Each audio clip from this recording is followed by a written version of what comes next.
Buenos días a todas, a todos. Este es el ¿Quién es quién? En las mentiras de la semana del 22 de junio de 2022. Vamos a iniciar mostrándoles cómo difundir noticias falsas es su verdadera causa en común. Y este es un ejemplo. María Elena Morera, presidenta de la organización Causa en Común, inventó una noticia falsa para desprestigiar a la Guardia Nacional. El pasado 17 de junio, la señora Morera publicó en Twitter, fíjense nada más, elementos del ejército comisionados a la Guardia Nacional el día de ayer se alcoholizaron en el Contel y en el área de gradas violaron entre varios a sus compañeras. Ellas están amenazadas para no denunciar. No permitamos que por medio de este acto atroz quede impune.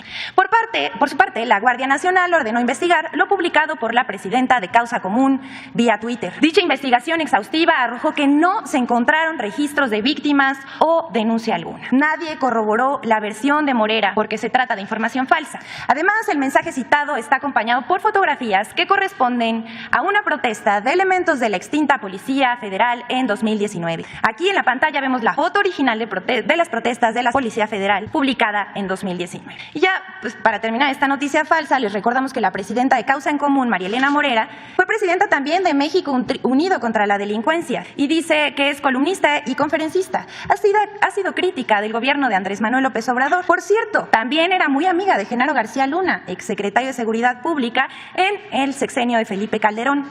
Actualmente, Genaro García Luna está preso en Estados Unidos, acusado de tener nexos con el crimen organizado. Es interesante también recordar que la señora Morera, en 2009, que era presidenta de México Unido contra la Delincuencia, recibió 4 millones de pesos de la Secretaría de Seguridad Pública cuando Genaro García Luna era su titular. Pero bueno, siguiente, por favor.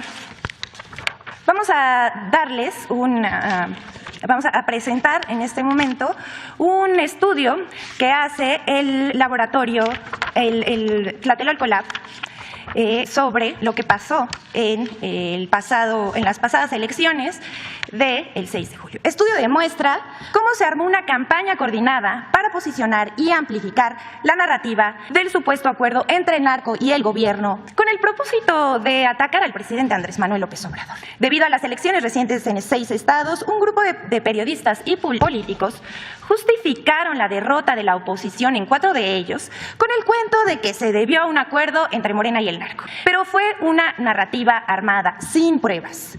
De acuerdo con una investigación de Tlatelolco Lab, que es una iniciativa del Programa Universitario de Estudios sobre Democracia, Justicia y Sociedad de la Universidad Autónoma de México, en la que participaron sociólogos, antropólogos, físicos, entre otros profesionistas, en los comicios intermedios de 2021 comenzó a cobrar fuerza la acusación de un presunto pacto entre Morena y el crimen organizado.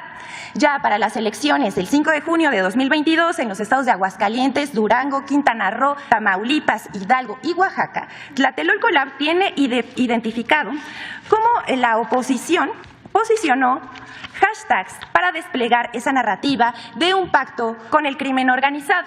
Por ejemplo, aquí vemos cómo se movieron los hashtags alrededor de las elecciones del 5 de junio, entre los que destacan narcopresidente, AMLO narcopresidente, Morena narcopartido, López narcocomunista, entre otros. Asimismo, Tlatelolco Lab encontró que existieron en ese momento 3 grupos de hashtags. Uno alrededor de Morena narcopartido, otro de narcopresidente y otro que vincula al narco con los estados donde hubo estas elecciones. Estas tendencias no se difundieron por personas aleatoriamente, ni fueron espontáneos dando su opinión, sino que fue una operación que impulsó la narconarrativa que buscaba desprestigiar al gobierno del presidente. Dichos hashtags también fueron empujados por otras cuentas para crecer la conversación, esto por medio de citas a los tweets, retweets, likes y comentarios a esos tweets. Aquí vemos las nubes de cómo se movieron. Para generar esa tendencia lanzan un tweet, aquí vamos a ver cómo funciona esto y para explicar mejor las nubes.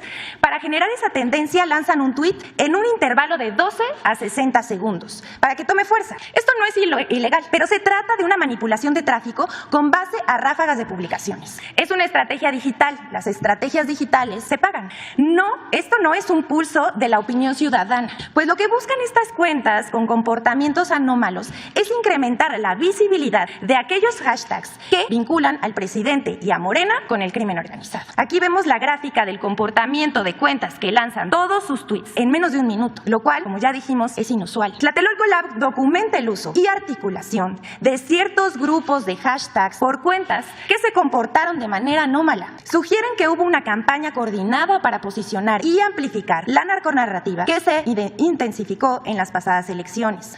Pero eso no es todo. El estudio también muestra que medios de comunicación, periodistas, líderes de opinión, legisladores y otros personajes de la oposición que sirvieron como caja de resonancia con acusaciones directas al presidente de colaborar con el narcotráfico. Todo esto sin pruebas, solamente con un simple dicho. Unas 30 columnas, reportajes y artículos de opinión fueron publicados en medios nacionales e internacionales, como Animal Político, El Universal, El Heraldo, El Financiero, Reforma, Milenio, El Ángeles Times, DW, La Silla Rota y El País. Medios de comunicación que publicaron a personajes como Carlos Loret de Mola, Lili Telles, Héctor de Mauleón, Raimundo Riva Palacio, Ricardo Alemán, Carlos Alarraqui, Porfirio Muñoz Ledo, Jesús Ortega, entre otros, quienes posicionaron como tesis principal que el presidente López Obrador gobierna con un narcoestado, fortalecido por el lema de abrazos no balazos, que hay pactos y que por eso sus visitas a Badiraguato, como si el presidente no hubiese visitado todos los municipios del país, y uno de los estados que más ha visitado es Oaxaca. Pero bueno, además de que el triunfo morenista se debía al crimen organizado. Así, las elecciones fueron el marco de un discurso mediático dirigido contra el presidente de la República. Esto, aunque el INE, que tanto defienden, que es la autoridad electoral, expresó textualmente en voz de Edmundo Jacobo, secretario ejecutivo del organismo.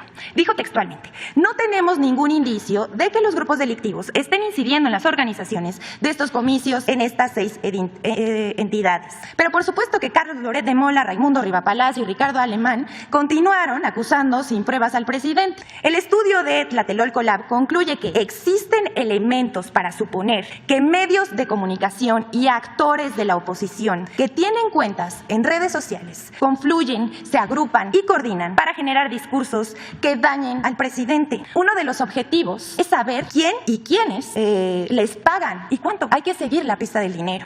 Afortunadamente, la gente ya despertó y ya no es fácil manipularla.